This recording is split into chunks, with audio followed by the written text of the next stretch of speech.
Kamis pagi menewaskan lebih dari 30 warga Palestina, termasuk wanita dan anak-anak.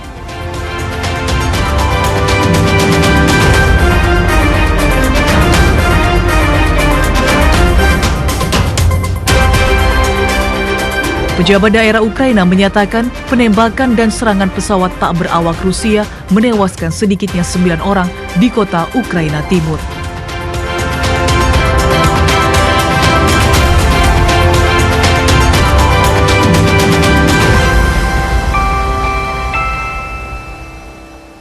Selamat malam saudara, Dunia Dalam Berita kembali hadir menjumpai Anda dengan rangkaian informasi dari berbagai penjuru dunia bersama saya Herdina Suherdi. Menit utama informasi Dunia Dalam Berita kami awali dengan serangan Israel di Gaza yang menewaskan puluhan warga Palestina, serangan Israel di Lebanon dan kecelakaan kereta gantung di Portugal.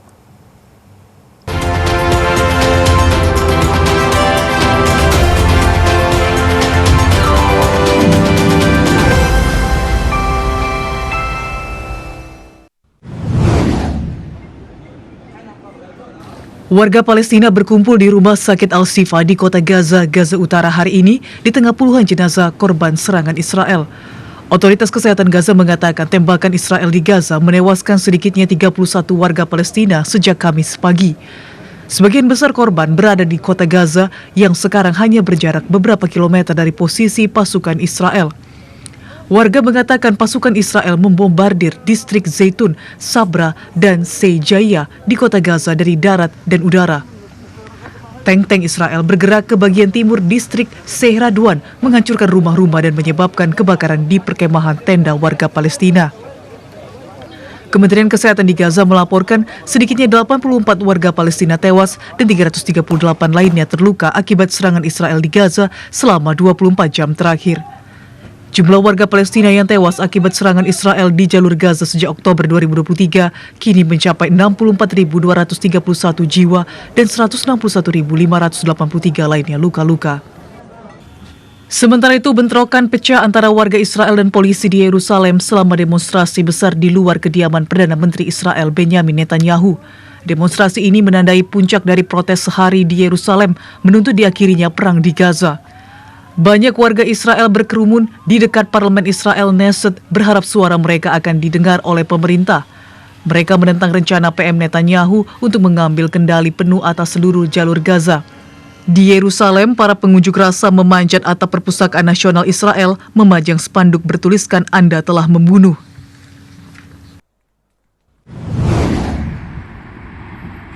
Kerusakan terlihat di kota Anasariyah, Lebanon Selatan akibat serangan Israel yang menargetkan hanggar perbaikan bulldozer pada Rabu malam waktu setempat.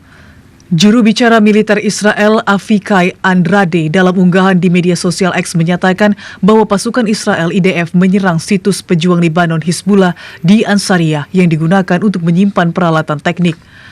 Kementerian Kesehatan Lebanon menyatakan serangan Israel di berbagai wilayah Lebanon Selatan pada Rabu mengakibatkan 4 kematian dan 16 luka-luka termasuk 4 anak-anak.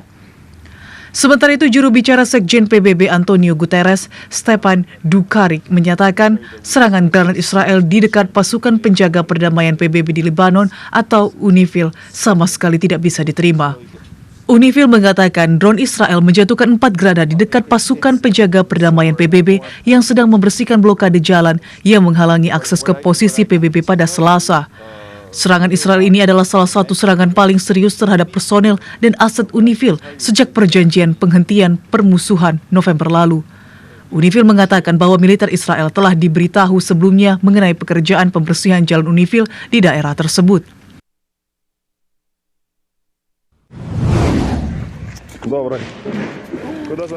Pejabat daerah Ukraina menyatakan penembakan dan serangan pesawat tak berawak Rusia menewaskan sedikitnya 9 orang di kota Kostiantynivka, Ukraina Timur.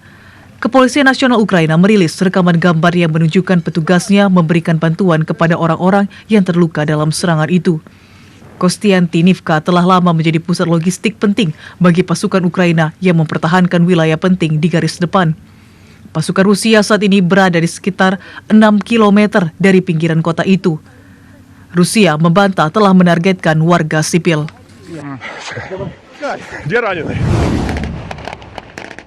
Pasukan Rusia menggelar latihan di Laut Baltik termasuk latihan untuk menangkal serangan bawah air. Kementerian Pertahanan Rusia menyatakan unit-unit penyelam menunjukkan keterampilan dalam mendeteksi dan menangkap sekelompok sabotase bawah air serta menggunakan drone untuk menghancurkan kapal nirawak musuh tiruan. Ini adalah kedua kalinya Rusia pada bulan ini. Rusia menggelar latihan angkatan laut dengan komponen anti kapal selam setelah Presiden Amerika Serikat Donald Trump mengatakan pada 1 Agustus bahwa ia telah memerintahkan 2 kapal selam nuklir Amerika untuk mengambil posisi lebih dekat ke Rusia. Sementara itu, pasukan Swedia dan Amerika Serikat meningkatkan keterampilan tempur pesisir dalam latihan Baltik di Korso, dekat Stockholm, Swedia hari ini dalam latihan Angkatan Laut Tahunan Archipelago Endeavour 25. Angkatan Bersenjata Swedia menyatakan bahwa tujuan latihan ini adalah untuk mengembangkan kemampuan tempur gabungan, memperkuat kemampuan Pakta Pertahanan Atlantik Utara NATO, dan menyelesaikan tugas di lingkungan pesisir dan kepulauan di kawasan Laut Baltik, memperkuat kerjasama dalam kondisi damai, krisis, dan perang. Jumlah korban tewas akibat kecelakaan kereta kabel di Sabon bertambah menjadi 17 orang setelah 2 orang meninggal dunia di rumah sakit semalam. Pihak berwenang tidak mengidentifikasi korban atau mengungkapkan kewarganegaraan mereka, tetapi mengatakan beberapa warga negara asing termasuk di antara korban tewas. 2 jalur kereta kabel yang tersisa di kota itu ditutup untuk pemeriksaan. Kereta tersebut keluar dari rel dan menabrak bangunan di tikungan hanya beberapa meter dari gerbong lain di kaki bukit.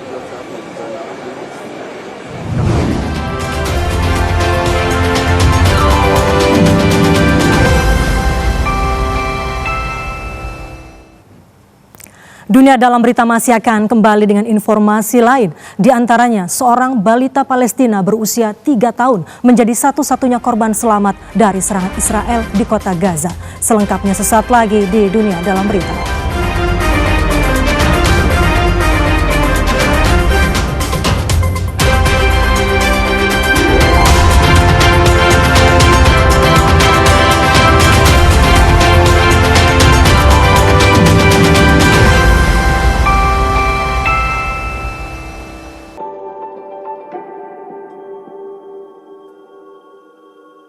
Kebaya yang indah. Indonesia punya banyak cara unik dalam menjaga kebersihan dunia. Program musik bernuansa Islami, syair dan lirik penuh makna, senandung khas Timur Tengah.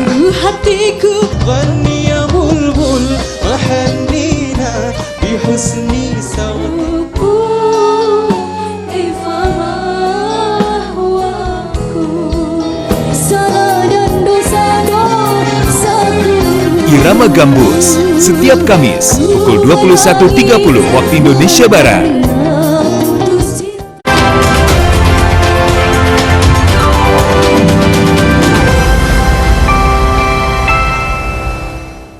Terima kasih Anda kembali bersama kami di Dunia Dalam Berita. Seorang balita Palestina berusia 3 tahun menjadi satu-satunya korban selamat dari serangan Israel yang menewaskan orang tua dan saudara-saudara perempuannya di kota Gaza. Sementara itu, kisah bocah Palestina berusia 5 tahun yang menjadi korban tewas serangan Israel diangkat ke film bertajuk The Voice of Hind Rajab. Ibrahim Al-Mabhuh, bocah Palestina berusia 3 tahun, duduk di pelukan neneknya setelah selamat dari serangan Israel yang menewaskan orang tua dan 2 saudara perempuannya. Ibu Ibrahim tewas dalam kondisi sedang hamil 7 bulan. Nenek korban sambil menggendong Ibrahim menuturkan, pilar dan puing-puing bangunan menimpa cucunya. Namun entah bagaimana, Tuhan menyelamatkan nyawanya. Bocah laki-laki itu menjadi satu-satunya yang selamat dari serangan Israel yang menghantam bangunan tempatnya berlindung di kota Gaza, Gaza Utara, Palestina.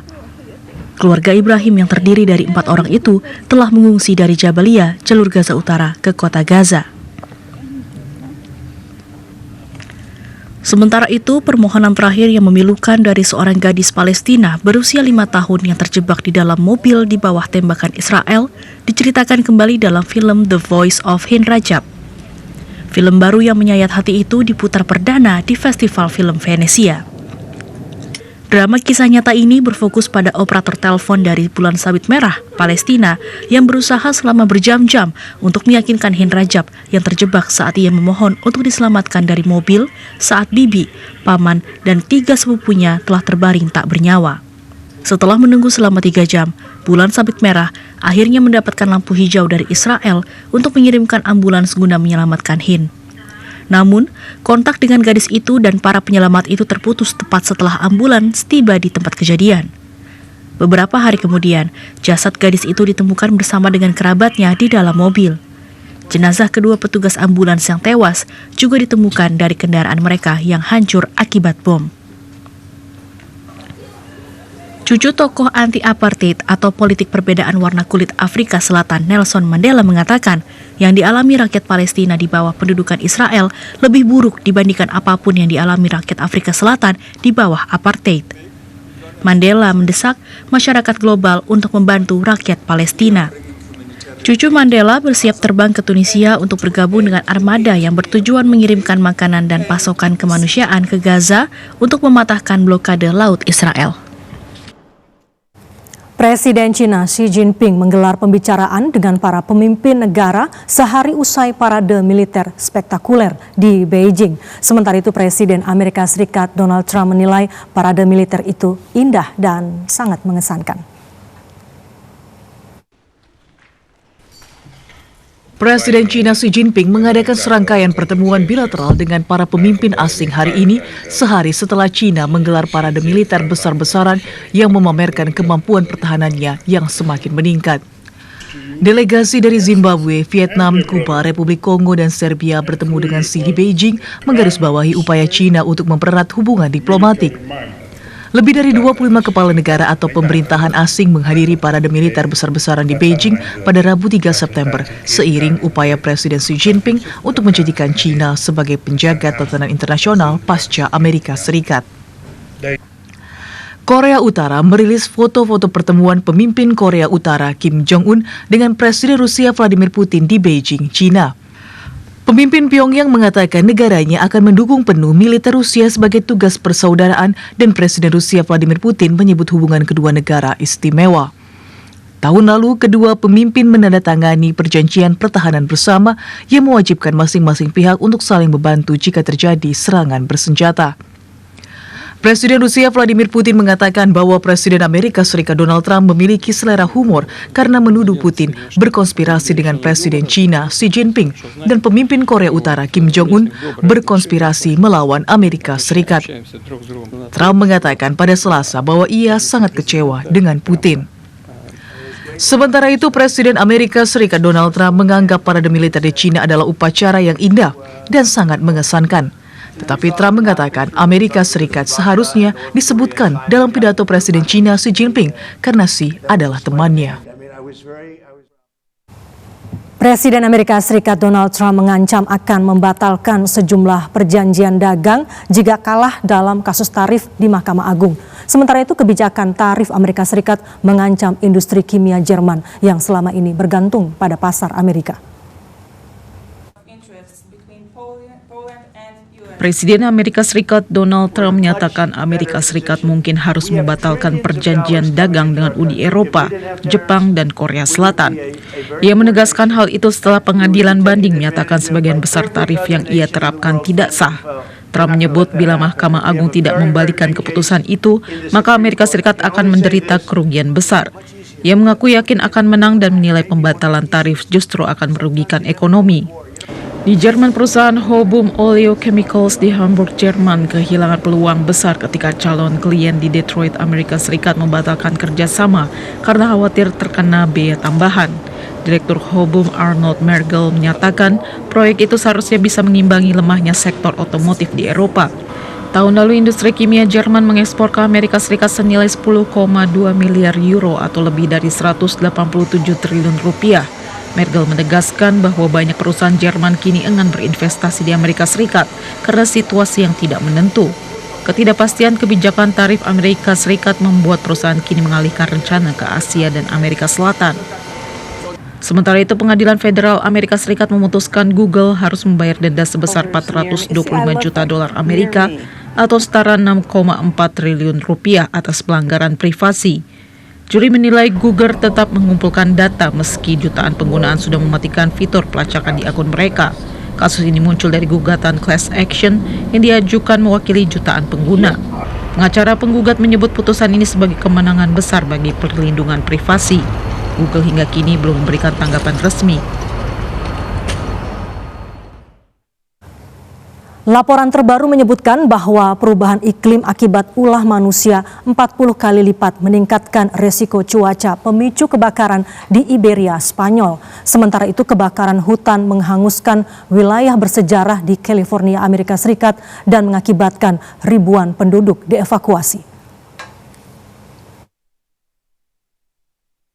Analis atribusi cuaca dunia WWA menyebutkan bahwa perubahan iklim akibat ulah manusia 40 kali lipat tingkatkan resiko cuaca pemicu kebakaran di Iberia, Spanyol. Musim panas ini, kebakaran melalap lebih dari 1 juta hektar lahan di Uni Eropa dengan 2/3 diantaranya berada di semenanjung Iberia. Sedikitnya 8 orang tewas dan ribuan lainnya terpaksa dievakuasi. Ilmuwan menyebut iklim saat ini sudah 1,3 derajat Celcius lebih panas dibanding era praindustri. Jika dulu kondisi ekstrim seperti ini muncul sekali dalam 500 tahun, kini bisa terjadi setiap tahun. Sementara itu puluhan kebakaran akibat sambaran petir terjadi di California, Amerika Serikat. Api sudah membakar lebih dari 5.200 hektar lahan. Salah satu yang terdampak adalah kota kecil China Scam yang bersejarah sejak era tambang emas abad ke-19.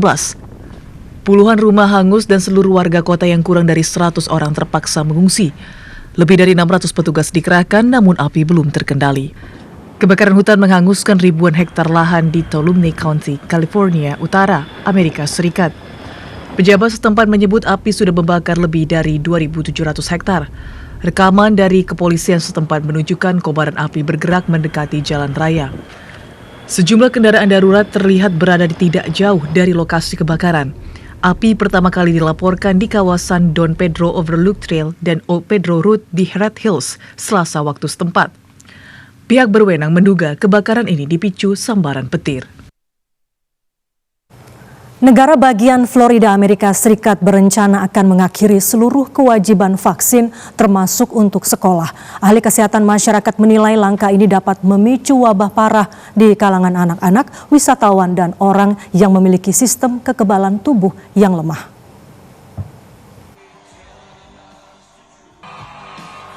Negara bagian Florida, Amerika Serikat berencana untuk mengakhiri semua mandat vaksin negara bagian, termasuk kewajiban bagi siswa sekolah. Rencana itu diumumkan Kepala Ahli Bedah Negara Bagian Joseph Ladapo pada Rabu waktu setempat. Para ahli kesehatan masyarakat menilai langkah ini dapat memicu wabah parah di kalangan anak-anak, wisatawan, dan mereka yang memiliki sistem kekebalan tubuh yang lemah. Ladapo bersama Gubernur Florida, Ron DeSantis, menganggap vaksinasi sebagai pilihan pribadi. Dalam konferensi pers di Tampa, Florida, Ladapo menyebut kewajiban vaksinasi keliru dan penuh dengan penghinaan dan perbudakan karena tidak seorang pun yang dapat memberitahu seseorang apa yang harus dilakukan terhadap tubuhnya. Ladapo menyatakan lembaganya akan mencabut mandat sekitar 6 vaksin yang berada di bawah kewenangannya dan bekerja sama dengan Badan Legislatif Florida yang didominasi Partai Republik untuk menyusun paket reformasi yang lebih luas.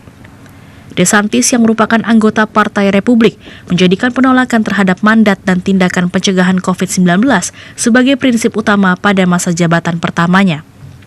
Dr. Tina Tan, Presiden Perhimpunan Penyakit Menular Amerika, menyatakan langkah Florida akan menjadi bencana besar dan akan terjadi banyak wabah penyakit yang seharusnya dapat dicegah. Dr. Michael Osterholm, pakar penyakit menular di Universitas Minnesota, menyebut keputusan itu ceroboh. Data federal menunjukkan tingkat vaksinasi untuk beberapa penyakit termasuk campak, difteri, dan polio menurun di kalangan murid taman kanak-kanak pada tahun ajaran 2024-2025. Di tengah wabah campak yang semakin meluas, Pusat Pengendalian dan Pencegahan Penyakit Amerika Serikat menyebutkan kasus terkonfirmasi pada Juli mencapai tingkat tertinggi sejak penyakit tersebut dinyatakan telah lenyap pada tahun 2000. Dunia Dalam Berita masih akan kembali dengan informasi lain, di antaranya seorang pria Inggris, Paul Doyle, membantah seluruh tuduhan atas insiden penabrakan supporter saat parade Liverpool yang melukai lebih dari 130 orang.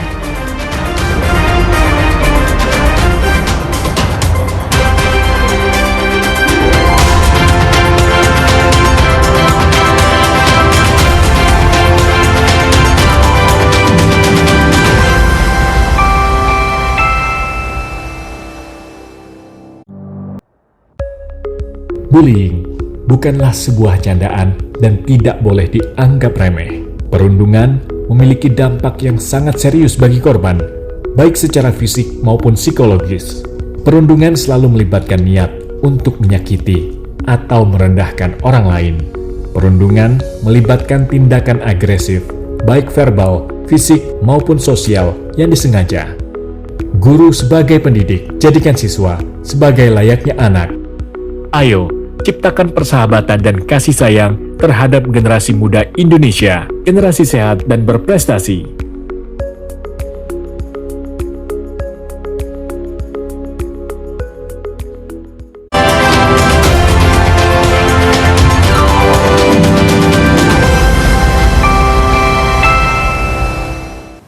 Terima kasih Anda masih bersama kami di Dunia Dalam Berita.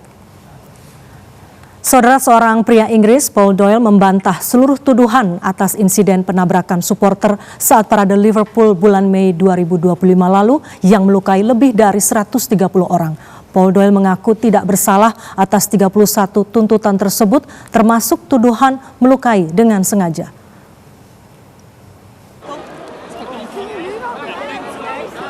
Seorang pria Inggris, Paul Doyle, dituduh atas insiden penabrakan terhadap kerumunan supporter Liverpool saat parade kemenangan klub sepak bola itu pada Mei lalu. Insiden itu telah melukai lebih dari 130 orang. Doyle hadir di persidangan yang digelar hari ini. Doyle menghadiri persidangan itu melalui tautan video langsung dari dalam penjara dari wilayah West Derby, Liverpool. Doyle membantah 31 tuntutan pidana yang dijatuhkan kepadanya. Paul Doyle mengaku tidak bersalah atas 31 tuntutan tersebut, termasuk tuduhan melukai dengan sengaja, membuat keributan, menyebabkan cedera orang lain dengan sengaja, serta satu tuduhan mengenai mengemudi yang membahayakan orang lain. Insiden penabrakan itu terjadi di pusat kota Liverpool yang padat ketika sekitar 1 juta orang keluar untuk merayakan kemenangan Liverpool di Liga Premier Inggris. Para supporter menonton parade bus terbuka yang menampilkan tim dan stafnya yang membawa trofi.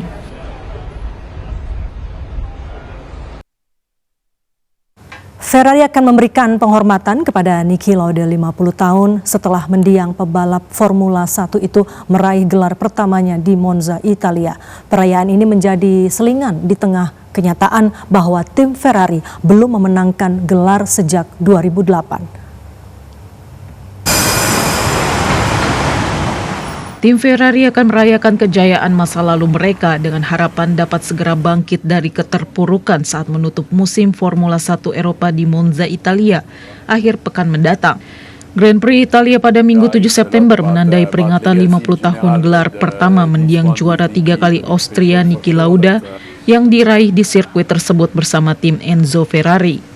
Mobil-mobil yang kini dikendarai oleh juara dunia 7 kali Lewis Hamilton dan Charles Leclerc, pemenang Pista Magica tahun lalu, akan memberi penghormatan dengan corak retro merah putih yang mengingatkan kembali pada Ferrari 312T tahun 1975. Pebalap favorit penggemar Jean Alesi, juara Kanada 1995, akan mengendarai Ferrari 412 T2 bertenaga V12 untuk merasakan kembali kenangan masa lalu di trek super cepat pada Minggu pagi waktu setempat. Perayaan ini menjadi selingan yang disambut para penggemar di tengah kenyataan bahwa tim Ferrari belum memenangkan gelar sejak 2008, meski berada di posisi 2 secara keseluruhan. Para penggemar Ferrari menantikan para pebalap mereka dapat mengukir prestasi baru dalam Grand Prix Italia. Kembalinya mobil-mobil balap ini ke kandang sendiri terjadi setelah kedua mobil tersebut mengalami kecelakaan di Belanda akhir pekan lalu. Sementara itu, Lewis Hamilton yang baru bergabung dengan Ferrari pada Januari lalu akan tampil perdana dengan sanksi mundur 5 posisi grid yang akan menyulitkannya meraih kemenangan. Formula 1 memiliki rekam jejak yang luar biasa dalam membuat kejutan di momen-momen emosional dan di hari-hari peringatan khusus. Hal ini setidaknya akan menjadi salah satu momen yang bisa dikenang oleh para penggemar. Atlet Austria Peter Salzman memecahkan rekor untuk lompatan base wingsuit dengan kecepatan mencapai 347 km per jam. Rekor ini dicatat dalam lompatan di sisi utara Gunung Eiger, Swiss dari tebing sempit yang dikenal sebagai papan ekstasi. Atlet Austria Peter Salzman memecahkan rekor kecepatan dunia untuk lompatan base wingsuit dalam penerjunan berani di Swiss beberapa waktu lalu. Salzman melompat dari sisi utara Gunung Eiger, meluncur dari tebing sempit yang dikenal sebagai papan ekstasi dari ketinggian 3.713 meter di atas permukaan laut. Petualang asal Salzburg, Austria ini mencapai kecepatan tertinggi 347 km per jam setelah terjun sekitar 20 detik dan melakukan terjun bebas selama 35 detik hingga mencapai posisi di atas titik pendaratan di ketinggian 1.640 meter. Rekor kecepatan dunia sebelumnya untuk lompatan base wingsuit adalah 340 km per jam. Alat pelacak yang terpasang dalam wingsuit yang dikenakannya dan pistol radar digunakan untuk mengukur seluruh data penerjunan secara akurat. Salzman bekerja sama dengan sejumlah produsen untuk merancang berbagai perlengkapan pakaian untuk aksi tersebut. Ia juga mengenakan helm aerodinamis yang dirancang khusus. Aksi lompatan dan peluncuran Salzman diikuti oleh drone khusus dari perusahaan Dutch Drone Guts yang berbasis di Belanda. Drone yang dikembangkan setahun lalu untuk mengabadikan juara dunia Formula 1 Max Verstappen, kali ini dipaksa bekerja keras selama penerbangan untuk menyaingi kecepatan penerjun berusia 38 tahun itu. Dan berikut kami hadirkan informasi perakiraan cuaca kota-kota besar mancanegara berlaku mulai besok pukul 7 waktu Indonesia Barat.